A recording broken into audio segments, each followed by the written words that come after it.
งานของครูนั้นเป็นงานพิเศษที่จะหวังผลตอบแทนเหมือนงานอื่นๆได้โดยยากผลตอบแทนที่สำคัญย่อมเป็นผลทางใจได้แก่ความปิติชุ่มชื่นใจที่ได้ฝึกสอนคนให้ได้ดีมีความเจริญประการหนึ่งกับได้ผูกพันจิตใจคนเป็นพันเป็นหมื่นไว้ได้อย่างแน่นแฟ้นอีกประการหนึ่งผลตอบแทนเช่นนี้เมื่อมองดูให้ลึกซึ้งแล้วย่อมจะเห็นว่าเป็นประโยชน์อย่างยิ่งและประเสริฐกว่ายศศักดิ์อำนาจและประโยชน์ทางวัตถุอื่นๆมากมายนักครูจึงไม่มีเหตุผลอันใดที่จะต้องแสวงหาความพอใจในประโยชน์อื่นทางวัตถุเกินความจำเป็น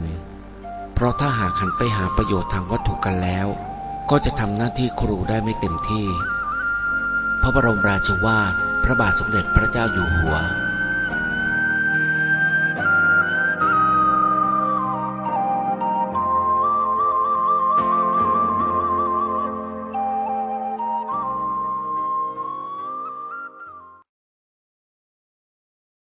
5, 4, 3, 2, 1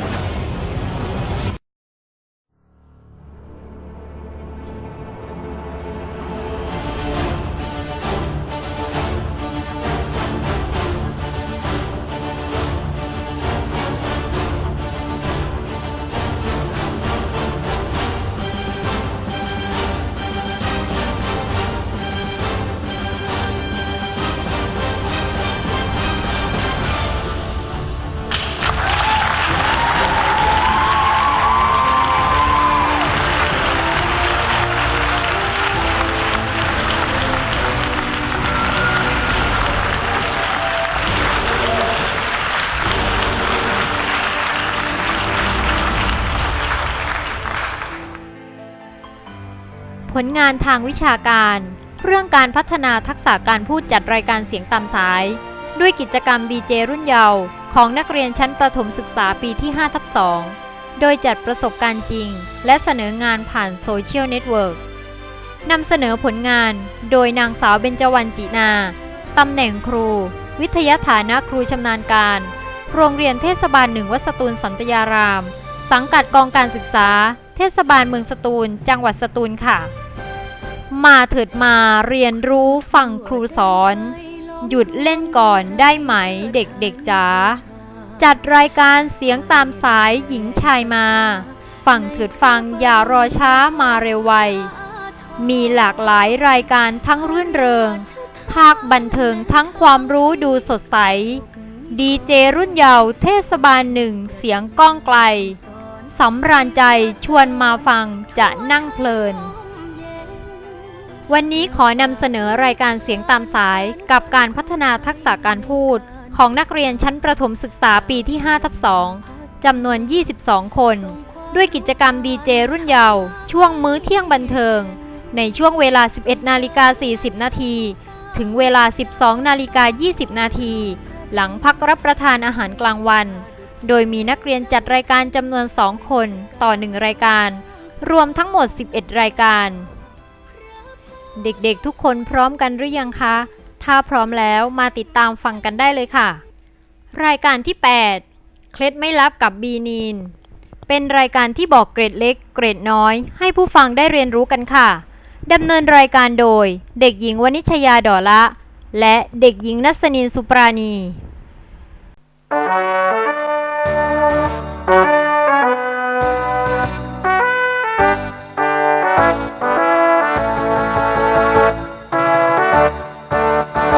ขาวแดงร่วมแรงศรัทธามันพัฒนาให้ทอหนึ่งก้าวไกลโรงเรียนดีเป็นสีแห่งไทยทุกคนภูมิใจเทศบาล1ของเราวินัยดีสิ่งนี้ตรึงอยู่มีวิชาความรู้คุณธรรมเลิศล้ำกีฬาเด่นช่วยเน้นหนุนนำเตือนซ้ำเป็นโรงเรียนของชุมชนการศึกษาพัฒนาเด็กไทยบ่มจิตใจเพื่อให้ ามความรู้คู่ความดีทุกอย่างสมนามเทศบาลเมืองสตูลไทยเป็นไทยเพราะได้เราช่วยกันสร้างฝันเกียรติศักดิ์ไว้ลายให้ระบือเราคือคนไทยยิ่งใหญ่กว่าใครเราชาวขาวแดง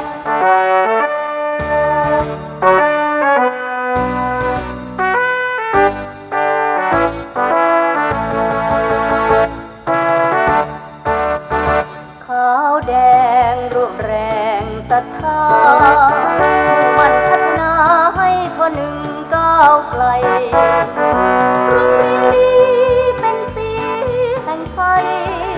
ทุกคนภูมิใจเทศบาลหนึ่งของเราวินัยดีสิ่งนี้ตรึงอยู่มีวิชาความรู้คุณธรรมเลิศล้ำกีฬาเด่นช่วยเน้นหนุนนำเตือนซ้ำเป็นโรงเรียนของชุมชนการศึกษาพัฒนาเด็กไทยบ่มจิตใจเพื่อให้ดีงามความรู้คู่ความดีทุกอย่างสมนามเทศบาลเมืองสตูลไทยเป็นไทยเพราะได้เราช่วยกันสร้างฝันเกียรติศักดิ์ไว้ลายให้ระบือเราคือคนไทยยิ่งใหญ่กว่าใครเราชาวขาวแดง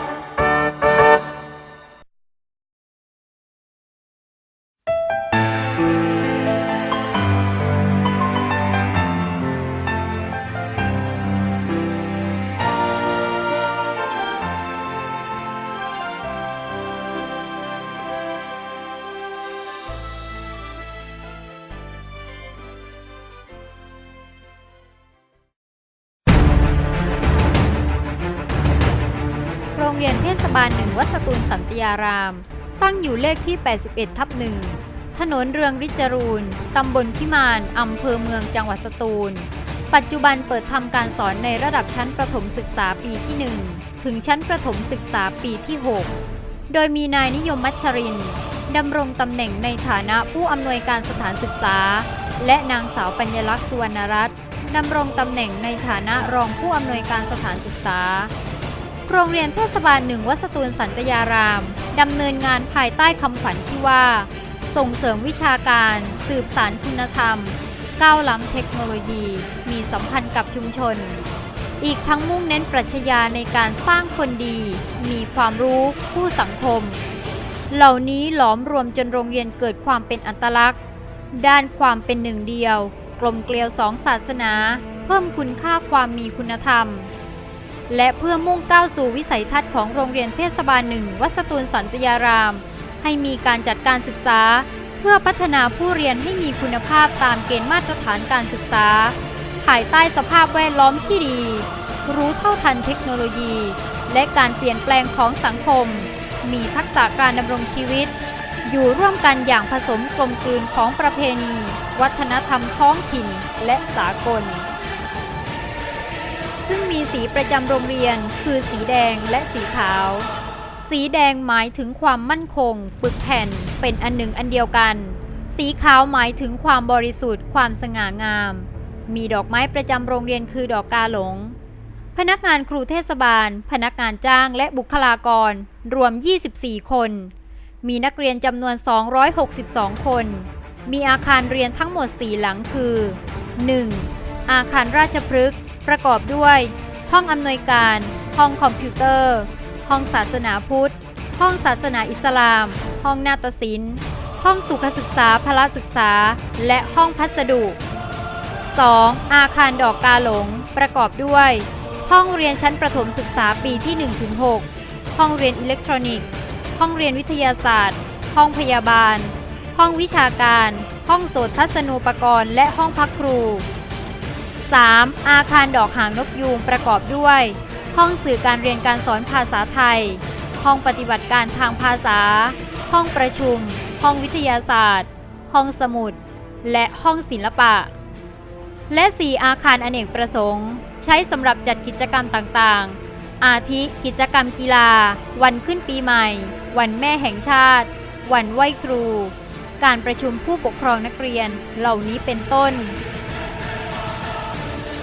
โดยมีการแบ่งฝ่ายบริหารงานออกเป็น 4 ฝ่ายดังนี้ 1. ฝ่ายบริหารงานบุคคลบริหารโดยนายนิยมมัชรินทร์ผู้อำนวยการสถานศึกษา 2. ฝ่ายบริหารงานงบประมาณบริหารโดยนางสาวปัญญลักษณ์สุวรรณรัตน์รองผู้อำนวยการสถานศึกษา 3. ฝ่ายบริหารงานวิชาการบริหารโดยนางสาวสุธาทิพย์ขาวทองและ 4. ฝ่ายบริหารทั่วไปบริหารโดยนายสมชายบัวเนี่ยวปัจจุบันโรงเรียนเทศบาล 1 วัดสตูลสันตยารามจัดการเรียนการสอนตามหลักสูตรแกนกลางการศึกษาขั้นพื้นฐานพุทธศักราช 2551 ซึ่งสอดแทรกด้วยโครงการหรือกิจกรรมต่างๆเพื่อให้ผู้เรียนสามารถพัฒนาตนเองได้ตามศักยภาพซึ่งประกอบด้วยโครงการหรือกิจกรรมต่างๆคือกิจกรรมด้านวิชาการด้านกีฬาหรือนันทนาการต่างๆกิจกรรมทางศาสนาประเพณีและวัฒนธรรมและกิจกรรมอื่นๆอาทิการส่งนักเรียนเข้าร่วมอบรมหรือการรณรงค์ต่างๆจากการจัดการเรียนการสอนดังกล่าวข้างต้นส่งผลสะท้อนสู่ภาพความสำเร็จอย่างมีประสิทธิภาพและยั่งยืนอาทิรางวัลและผลงานดีเด่นของโรงเรียนประกอบด้วย 1. รางวัลโรงเรียนพระราชทาน 2. รางวัลโรงเรียนส่งเสริมสุขภาพดีเด่นระดับทอง 3. ได้รับการรับรองคุณภาพการจัดการศึกษาระดับดีจากสำนักรับรองมาตรฐานและประเมินคุณภาพการศึกษารอบ 2 และรอบ 3 4. รางวัลการบรรยายธรรมโล่พระราชทานจากสมเด็จพระเทพรัตนราชสุดาสยามบรมราชกุมารี 5. รางวัลเหรียญเงินรองชนะเลิศอันดับ 1 ระดับประเทศในการแข่งขันนักเรียนคนเก่งกลุ่มสาระการเรียนรู้ภาษาไทยจากโครงการนักเรียนคนเก่งกรมส่งเสริมการปกครองท้องถิ่น 6. รางวัลเหรียญทองแดงในการแข่งขันนักเรียนคนเก่งกลุ่มสาระการเรียนรู้สังคมศึกษาศาสนาและวัฒนธรรมจากโครงการนักเรียนคนเก่งกรมส่งเสริมการปกครองท้องถิ่นรวมถึงรางวัลและผลงานดีเด่นของผู้บริหารและครูมากมายหลายรางวัลด้วยกันจะเห็นได้ว่าโรงเรียนเทศบาล 1 วัดสตูลสันตยารามได้จัดการศึกษาตามหลักสูตรแกนกลางการศึกษาขั้นพื้นฐานพุทธศักราช 2551 โดยยึดมาตรฐานการศึกษาและตัวบ่งชี้ตามประกาศของกระทรวงมหาดไทยที่กำหนดให้เป็นมาตรฐานการศึกษาของสถานศึกษาในสังกัดขององค์กรปกครองส่วนท้องถิ่นที่ครอบคลุมระบบการจัดการศึกษาและสอดคล้องให้เป็นไปในทิศทางเดียวกันและจัดการศึกษาอย่างมีคุณภาพเพื่อรองรับคุณภาพและมาตรฐานการศึกษาของสถานศึกษาทุกๆ 5 ปี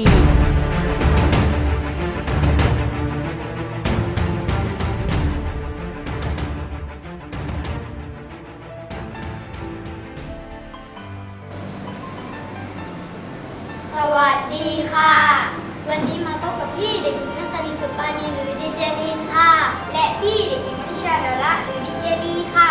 จากโครงการเสียงตามสายกระจายข่าวโดยดีเจรุ่นยาวชั้นป .5/2 โรงเรียนเทศบาล 1 วัดสตูลสันตยารามช่วงมื้อเที่ยงบันเทิงส่งกระจายเสียงจากห้องประชาสัมพันธ์โรงเรียนเทศบาล 1 วัดสตูลสันตยารามจากคลื่นวิทยุ FM 1 MHzวันนี้พี่มาเปิดรายการด้วยสำนวนสุภาษิตที่ว่ากินรังแตนค่ะความหมายของมันล่ะคะดีเจบีความหมายของมันคือผู้ที่อารมณ์เสียเอะอะโวยวายจนเกินเหตุวันนี้พี่ก็มีความรู้เกี่ยวกับการดูแลรักษาเสื้อผ้ากันค่ะเพื่อไม่ให้เป็นการเสียเวลาเราก็ไปฟังความรู้เกี่ยวกับการดูแลรักษาเสื้อผ้ากันเลยนะคะการดูแลและการทำความสะอาดเสื้อผ้าถือเป็นสิ่งสำคัญที่ช่วยให้เสื้อผ้ามองใหม่อยู่เสมอและสามารถใช้งานได้ยาวนานโดยใช้น้ำและสาร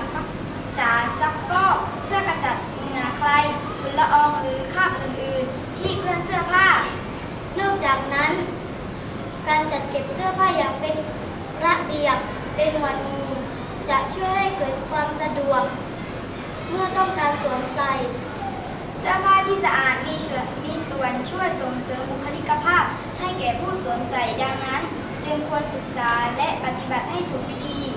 1. ขณะสวมใส่เสื้อผ้าต้องระมัดระวังไม่ให้เปื้อนและการถูกของแหลมคมเกลียว 2. เมื่อถอดเสื้อควรแขวนไว้กับไม้แขวนเสื้อไม่ควรแขวนไว้บนตะขอหรือตะปูเพราะจะทำให้เสื้อเสียรูปทรงและฉีกขาดได้ง่ายแต่ถ้าเป็นเสื้อกันหนาวไม่ควรแขวนทิ้งไว้เพราะจะทำให้เสื้อยืดเสียรูปทรง 3. ในกระเป๋าเสื้อไม่ควรใส่ของที่หนักมากเพราะจะทำให้กระเป๋าเสื้อเสียรูปทรงและฉีกขาดเร็วช่วงนี้พี่ขอหยุดพักฟังเพลงเพื่อให้น้องๆผ่อนคลายก่อนนะคะกับบทเพลงที่มีชื่อว่าเมืองในฝันค่ะขับร้องโดยสุนิดาสิทธิกุล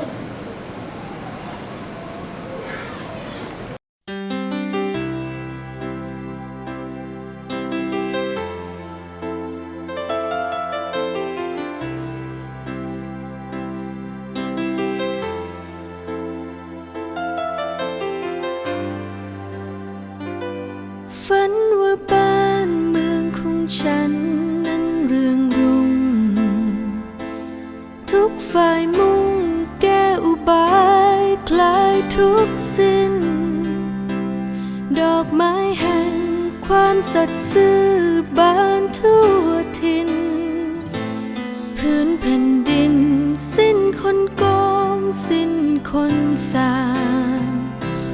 ฝันว่าบ้านเมืองของฉันเป็นเมืองพระ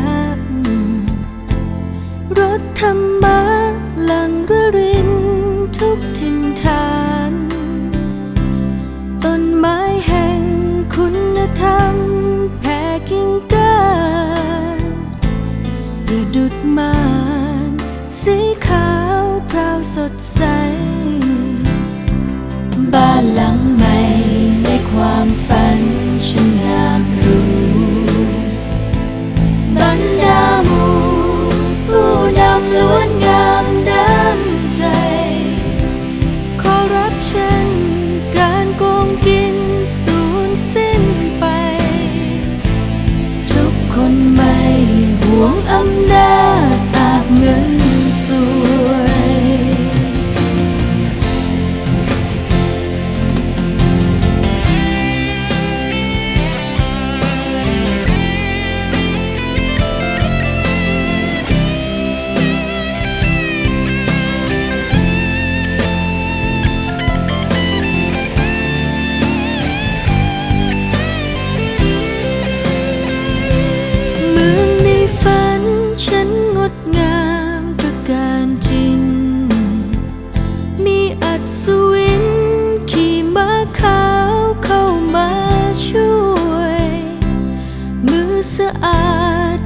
สัตย์ซื่อ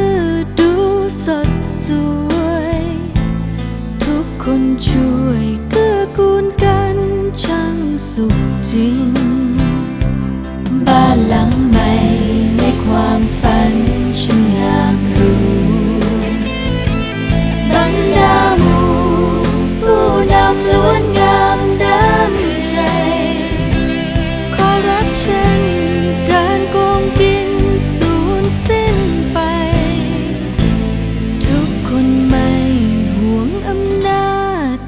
เงินสวย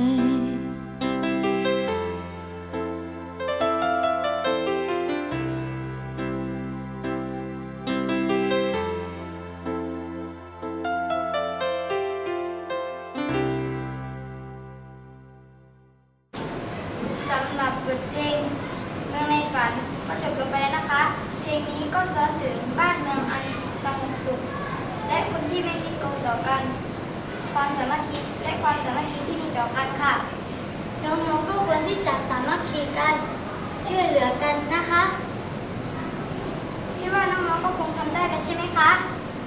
พี่ว่าน้องๆก็ควรทำได้แน่เลยค่ะงั้นเรามาฟังความรู้เกี่ยวกับการดูแลรักษาเสื้อผ้ากันต่อเลยนะคะ 4. เมื่อถอดเสื้อ ออกจากครัวควรสำรวจดูรอยเปื้อนถ้าเสื้อถูกรอยเปื้อนให้รีบขจัดรอยเปื้อนในทันทีเพราะว่ารอยเปื้อนใหม่จะทำความสะอาดได้ง่ายกว่าปล่อยทิ้งไว้นาน 5. หากพบว่าเสื้อมีส่วนที่ชำรุดก่อนการนำไปทำความสะอาดควรที่จะไปซ่อมแซมให้เรียบร้อยเสียก่อน 6. เมื่อประกอบอาหารหรือทำกิจกรรมอื่นๆที่อาจทำให้เสื้อผ้าเปื้อนควรสวมผ้ากันเปื้อนทุกครั้ง ก่อนจะจบรายการพี่ๆก็ขอย้ำสำนวนสุภาษิตอีกครั้งหนึ่งนะคะ สุภาษิตที่ว่ากินรังแตนค่ะ ความหมายของมันคือผู้ที่อารมณ์เสียเอะอะโวยวายจนเกินเหตุ ช่วงนี้ก็ใกล้หมดเวลาของพี่ๆทั้งสองคนแล้วนะคะ พี่เด็กหญิงนัตลินสุปานีหรือดีเจนิน และพี่เด็กหญิงนิชาดอละหรือดีเจบีค่ะ กับรายการ เคล็ดไม่ลับกับบีนี ก็ต้องขอลาไปก่อน สวัสดีค่ะ ครูทั่วแดนไทยล้อมรวมดวงใจ เป็นอย่างไรกันบ้างคะคงสนุกสนานและได้รับความรู้กันเต็มอิ่มเลยใช่ไหมคะกับการฟังรายการเสียงตามสายในรายการที่ 8 เคล็ดไม่ลับกับบีนีนพร้อมเปิดเผยเคล็ดลับน่ารู้ที่นำไปใช้กันได้นะคะแล้วอย่าลืมบอกต่อกันล่ะขอบคุณท่านผู้ฟังทุกท่านที่ติดตามรับชมรับฟังตลอดรายการและร่วมเป็นกำลังใจให้กับดีเจรุ่นเยาว์ได้มุ่งมั่นมุมานะและฝึกฝนกันต่อไปค่ะมันเรียนรู้ปูทางสร้างความคิดเร่งพินิจเสริมปัญญาค่ามากหลายอ่านเขียนฟังดูและพูดทั้งหญิงชายเร่งขวนขวายสืบค้นฝึกฝนกันสวัสดีค่ะ